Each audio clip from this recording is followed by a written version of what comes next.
Manx Radio's Update with Beth Espy.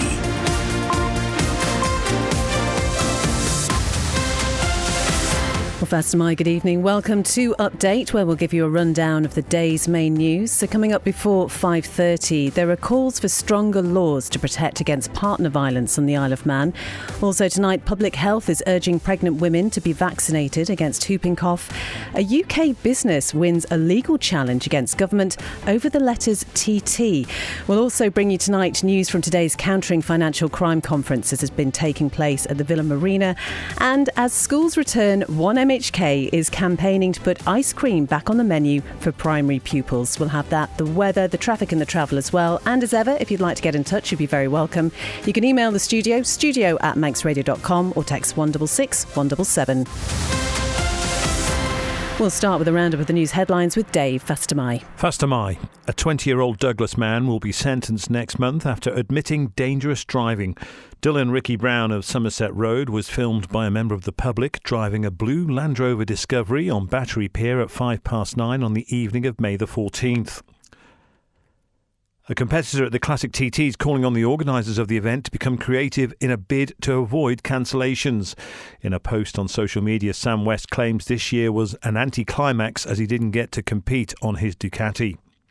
The Isle of Man currently doesn't have a legal requirement to age restrict the sale of energy drinks. In England, plans have been announced to ban anyone under the age of 16 from buying the products. Elsewhere, the UK Deputy Prime Minister has admitted not paying enough stamp duty on the purchase of a new flat, but denies she was trying to dodge tax. Sir Keir Starmer's backed Angela Rayner, who says she was given the wrong advice over her complex arrangements and considered packing in politics. A rapist who staged his own death has been found guilty at the High Court in Glasgow after being tracked down in Spain. 57-year-old James Clacker was running yoga classes on the beach when he was arrested and told police he'd survived on berries and puddle water while initially on the run. And Nigel Farage has compared the UK to North Korea during an appearance before US lawmakers. The Reform leader has been speaking out about the arrest of Father Ted writer Graham Linehan over social media posts. Those are the Update News headlines. The next bulletin is at 6. Thank you very much, Dave. Now the weather brought to you by Manx Glass and Glazing. So bright or sunny intervals this evening, just isolated showers. It was raining a lot this morning, wasn't it? Mostly dry overnight as well, mainly moderate westerly winds. So the overnight temperatures will be around 11. And tomorrow, mainly dry and bright, sunny intervals, an increasing risk of a few showers in the afternoon and evening. Light to moderate, mainly westerly winds, and a highest temperature tomorrow of around 17. And on Friday, a pretty similar picture, bright or sunny spells, light winds, and highest temperatures again around 17.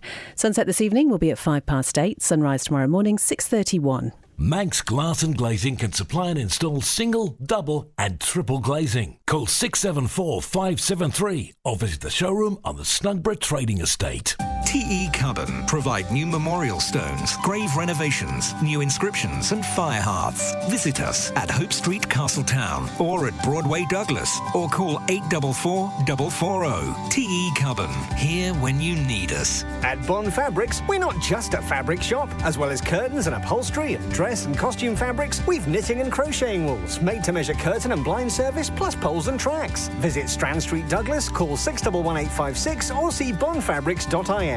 Most builders start with a hammer and saw. Manx Construction start with ideas and imagination. For new build, extension or home office, Manx Construction offer full service from planning to completion. Call Tony on 452 688.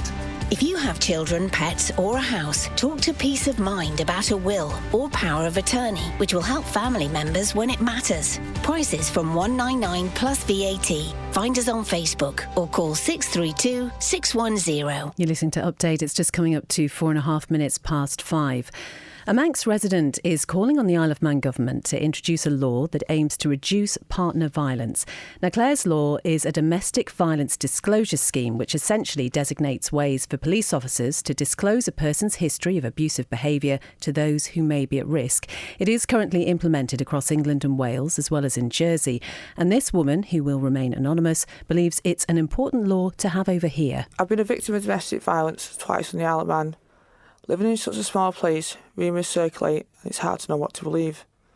Unfortunately, when it comes to domestic violence, you often don't find out the truth until it's too late. I was trapped in a violent relationship for 5 years, which resulted in a traumatic brain injury, what is called post-concussive syndrome, and now affects my speech and short-term memory. Recently, I found myself in another abusive relationship and I've only just managed to leave. Clare's Law, officially known as the Domestic Violence Disclosure Scheme, is in the UK, has just been brought out in Jersey. It needs implemented in the Isle of Man to safeguard our community. Domestic violence just doesn't affect those in a relationship, it impacts families, friends and the wider community. By introducing Clare's Law in the Isle of Man, we can take a proactive step in preventing violence and enhancing community safety. We need to create a safer environment for everyone and ensure that no one else has to endure what I have gone through.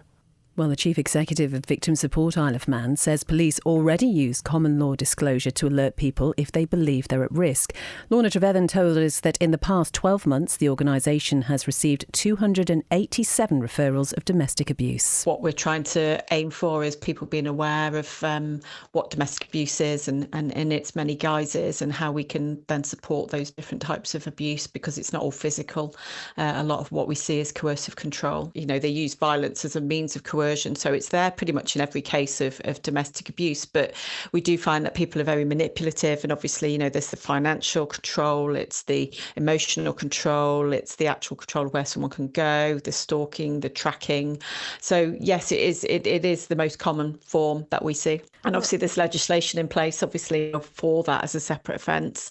And we're actually getting successful prosecutions under that legislation, which is fantastic from our point of view and obviously from the police's side. There's been a petition that's been created calling for Clare's Law to be implemented here on the Isle of Man. What's your views or your thoughts on that? Police already are using common law disclosure to disclose to people they believe to be at risk of an individual. And they do that in a very careful and professional way to ensure the person's safety and also the alleged perpetrator's safety as well. So I feel at the moment that is sufficient for the Isle of Man. That is the Chief Executive of Victim Support Isle of Man, Lorna Trevethan, talking to Chanel. Well, in response to all of this, the Department of Home Affairs says the police already use common law powers to make disclosures where appropriate and when a person is thought to be at risk of harm. They say this is similar to the scheme that existed in England and Wales prior to the introduction of the Domestic Abuse Act of Parliament and was called Clare's Law, or the Domestic Violence Disclosure Scheme. And you can find that full statement at manxradio.com. 7.5 minutes past 5. Well, the Countering Financial Crime Conference has been taking place at the Villa Marina today, featuring a number of special guest speakers and panels. Justice and Home Affairs Minister Jane Poole-Wilson says it's been a really interesting day, especially with the latest Moneyval assessment on the horizon. As a jurisdiction, as an international financial centre, it's absolutely vital for us that we maintain our strong economy and our security, and that does mean it's an ongoing effort around financial crime. So we've got really interesting speakers. The first presentation this morning was from the FBI, and they gave us a really interesting case study around an insurance scam, except on a grand scale, with, acquiring large companies and then stripping out the assets and using it for personal gain. But what was fascinating about it was how they could talk about, once the federal agency had gone in and investigated, they could put together all the jigsaw pieces and build the picture of the entirety of the fraud and criminality.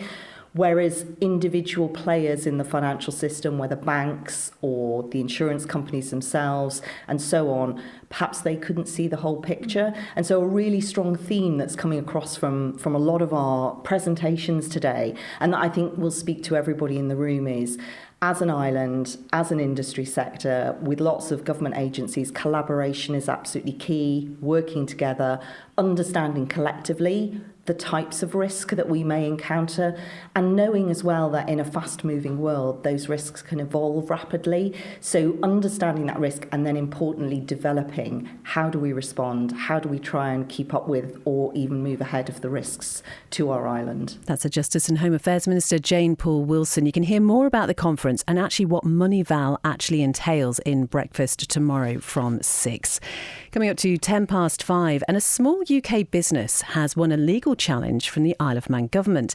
Now, Target Therapies is a massage and wellness company based in Basingstoke, and it's secured trademark rights to use its name and logo. The Isle of Man government objected to the firm's application to use the letters TT, citing a conflict with the motorcycle races. The business also faced a challenge from a US retailer who objected to their use of their name Target Therapies. Now, the company's founder is Nick Claxon, and he's been talking to Dave. From where we actually registered the trademarks through, they then sent a rather rather staunch letter to say, look, we couldn't use it, and that there would be no further discussion really around it. It really felt a complete stoppage point. It was because we were quite, determined to be successful and so forth, that we really had to look hard as to how we were going to get around this. Who was the letter from? It was from the Isle of Man government, or their solicitors. They were very much saying that we couldn't use the name TT, which we'd been using for quite some time, in the manner that we wanted to. And of course, we were saying that we're only using it in effectively our massage services, some display of signage that we use, and on some of the materials. So it was quite tricky to understand quite what the opposition would be. But I did understand from their letter that they said, look, it was due to the TT motorbike racing on the Isle of Man. And of course, we're not actually on the Isle of Man ourselves. So it was a bit of a surprise. So you decided to fight this challenge? Well, absolutely. We didn't know what else to do but not do it, because we were determined to really bring our business to the forefront. And like many massage businesses which had gone through COVID, where we weren't allowed to treat to a very high extent, we'd got through that, so we were determined to be successful and to continue our growth track. Eventually, you won. How did the case go? It was quite good from one point of view, in that we went to our solicitors and how we were using the trademark and how they were using it, and agreed that we weren't going to go into the business of motorbike racing and so forth. And as long as we stayed within our area of massage, then that should be a way to move it forwards. That's Target Therapies founder Nick Claxon talking to Dave Moore. The Department for Enterprise has been contacted for comment. 12 minutes past 5, and the Isle of Man's public health team is urging vaccination against whooping cough after the death of a baby in the United Kingdom early this year. Amy Griffiths reports. Whooping cough is a highly contagious infection that affects the lungs and breathing tubes. Early symptoms, such as a runny nose or sore throat, can resemble a common cold, but after about a week, prolonged bouts of coughing typically develop. These coughing fits can be accompanied by a distinctive whoop sound as people struggle for breath between coughs.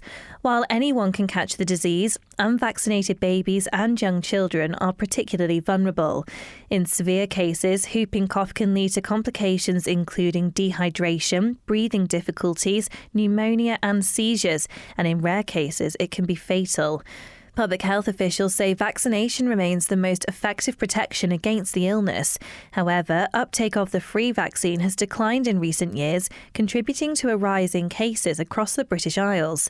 The advice is that pregnant women should be offered the whooping cough vaccine from 16 weeks of pregnancy. Babies should then receive 2 doses of the vaccine at 8 weeks and 12 weeks of age, and then a final preschool booster at around 3 years and 4 months old, regardless of whether their mother was vaccinated during pregnancy, alongside other routine childhood immunisations. GPs and midwives can provide advice and arrange vaccination. Further details on the Isle of Man's maternal vaccination schedule are available on the government website. Amy Griffiths reporting. Well, meanwhile, vaccines can be life-saving, according to a pharmacist on the Isle of Man. Nick Kay is from Kingsley Mooti Pharmacy in Ballasalla. He was on Man and Live at lunchtime, and he says while immunisations can give invaluable protection from illnesses, it is important to do your research first. I think it's right to be aware of what you're taking, but having seen some stuff back across of children dying with whooping cough and measles, they're horrible, right? As a dad of 5, that's not something I want my kids to go through. So I think it's right to sort of bear those things in mind and keep them balanced. That's the important thing, is that once upon a time, and obviously with COVID, there was a whole raft of people talking about the efficacy and sometimes the morals of vaccinations. However, up until then, people ran towards them. I mean, do you think COVID did jabs a bad turn? Yeah, I mean, there's a thing which we called, isn't it? People describe it as vaccine fatigue, where people just, not another jab. I mean, I was fortunate enough to co-chair a lecture at the Royal Society, which was really interesting, which was talking about some sort of vaccines that are coming. So everyone will have heard about antimicrobial resistance and the fact that antibiotics don't work.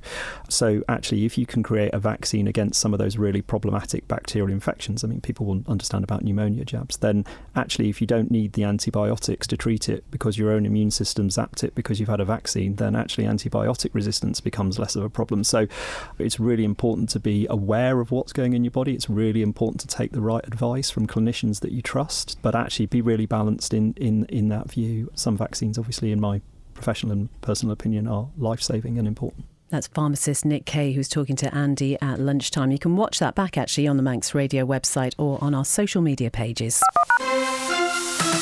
Manx Radio Travel, driven by Quayside Tyres and Service Centre. Nothing to report on the police pages, which is always good. It's the usual traffic lights that we've been hearing about this week in Douglas. They are at the bottom end of Derby Road. They're also on Saddle Road for wall repairs. In Peel, Glenfaber Road is closed. That's for the new sewage treatment plant. And in St John's, all this week, there are temporary lights at the junction with Station Road and Patrick Road. And in Laxey, temporary lights on Ramsey Road near the Menorca Crossroads. That's for wall and bank work. Down at the airport, a couple of delays, so worth having a look at there if you are planning on picking somebody up or heading somewhere this evening. The Steam Packet, the Manxman, due into Douglas at 6:15, and the Manannan due in Liverpool at 6:45. Ask how you can spread the cost interest-free at Quayside. It's 16 minutes past 5, and a Douglas man is going to be sentenced next month after admitting dangerous driving. Dylan Ricky Brown of Somerset Road was caught on video by a member of the public driving a blue Land Rover Discovery on Battery Pier at 9:05 p.m. on the 14th of May. Siobhan Fletcher reports. The footage showed a person lying on the car's roof and another on the bonnet whilst the vehicle was in motion. In an interview, the 20-year-old told police he drove as he thought they would get off and argued it was the least dangerous of the stuff that happens in the area.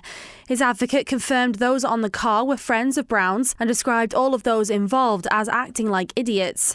He added that the then teenager had bowed to peer pressure and did not appreciate the consequences of driving in that manner.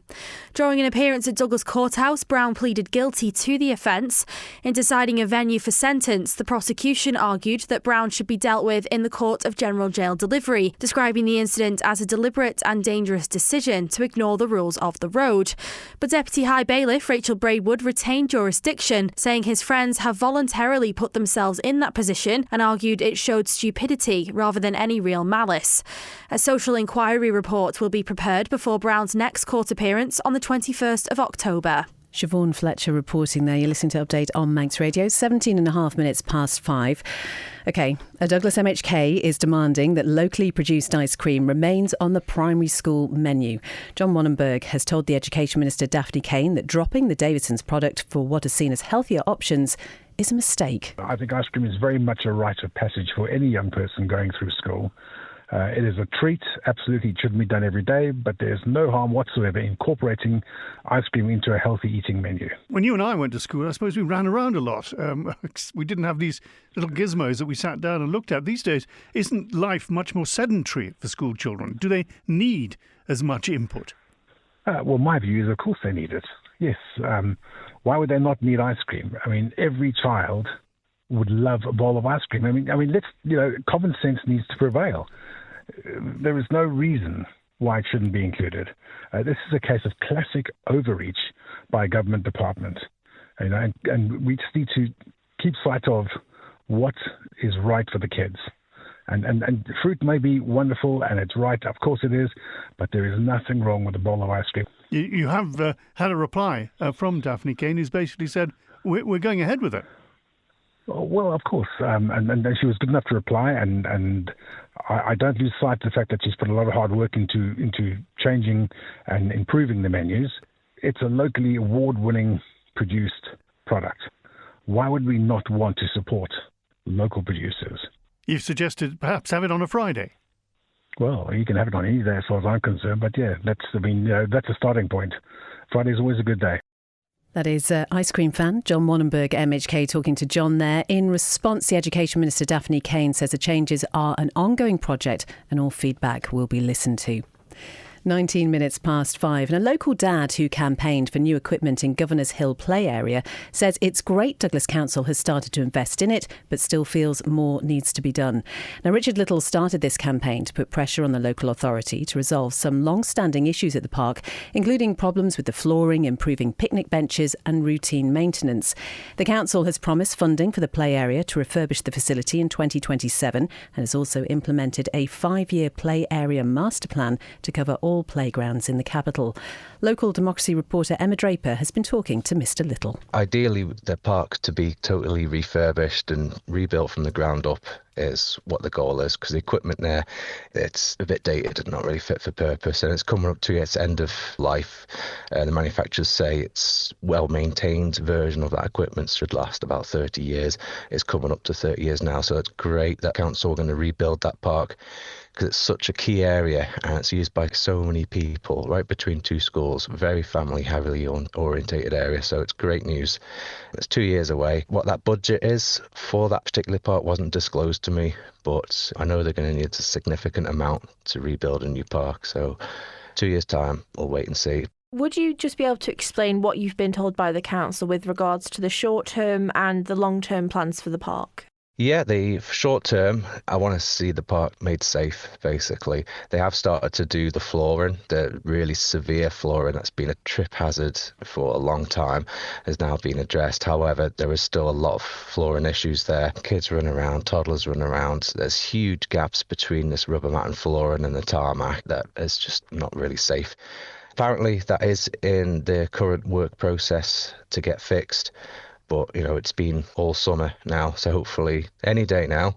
And the actual shackles, it looks like the shackles for the chains and the swings have been replaced. Those that need replaced by ones that are actually fit for purpose this time. So that's good.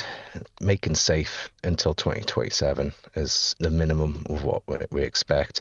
I have seen addition of 2 park benches, which is absolutely great. It makes the area, instead of just a park, a more family, more welcoming area. People can turn up with their picnics, somewhere that people can actually sit and get together now. The older kids, somewhere to have a sit and have a chat. For me, it's great that they're going to do this new park, but the way the park is reviewed currently, it's currently reviewed once every 2 weeks, which is great. I've done a freedom of information request to ask for what these reviews entail, and all I've been sent is a date. Basically, every 2 weeks is just like yes, no, just yes, the park has been reviewed, not what that review entails. It's just a date, and then it's happened. So with this new park, I really hope that their review process is looked at. That is Richard Little, who's been campaigning for improvements to the play area in Governor's Hill, and we have contacted Douglas Council for a response. 22.5 and it's hoped an event taking place later this month will give Manx authors a chance to talk about having their work published. Among this year's visiting guests for Manx Lit Fest is literary agent Kate Nash, and she represents Manx author Joanne Clegg. This is an annual celebration of writing, and it's taking place between the 23rd and the 28th of September. One of the organisers, Reiki Bennett, has been talking to Howard Kane. That's one of the reasons why one of our returning events is always Writers' Day on the Saturday. That's a full day of talks and workshops and panels, and it's aimed at everyone who's an aspiring author or a writer. We've got folks from all over the island who attend for that, and we've got people who are just starting out their writing journey, all the way up to people who are published with book deals under their belt and just want to come along and immerse themselves in the community and learn a little bit more about writing.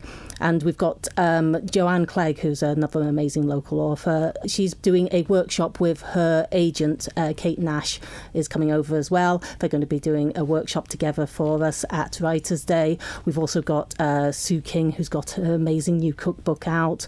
Joe Davis, like you said, Michael Manning is doing the poetry for us on the Sunday. And it's just, we're incredibly lucky with the Manx community who are able to pull behind us. And we've got an amazing talent pool on this island. And you mentioned Kate Nash there, and again, that's a great chance. You can sort of book a pitch with Kate, I think, and really learn. If you're, as you say, if you have written stuff, you're doing things, you're thinking, I wonder how I get it out there. This is a great chance to find out. That's exactly it, because it's not a chance that you really have on the island to, go and network with literary agents and stuff. A lot of them are, most of them based across, a lot of them in London and things like that. And it is a unique opportunity for you to be able to get one-to-one feedback on your writing, on your submission, if you are looking to publish, if you are just wanting a bit of feedback on what you're doing with it, how to prepare for maybe putting it out in the wider world.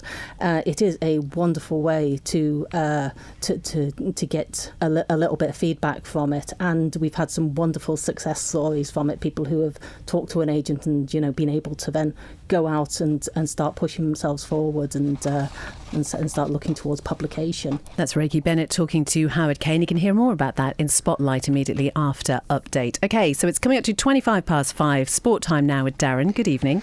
Good evening. Starting with football, the second round of the Canada Life Premier League and Arden and Drugan Division 2 took place last night. 3 teams maintained a perfect record in the top division. Russian, Corinthians and Laxey all moved to 6 points. The Bala Fletcher side had another heavy scoring game as they beat Braddon 8-3 after their 6-1 win over Union Mills on Saturday. Meanwhile, Ayr and Peel remain unbeaten after the sides played out a 3-3 draw. Division 2 saw Cartertown and Poole Rose also win their first 2 games of the season. They beat Douglas and District and Douglas Royal respectively. The combination sides will play their games this evening. You can view all of the results last night at manxradio.com.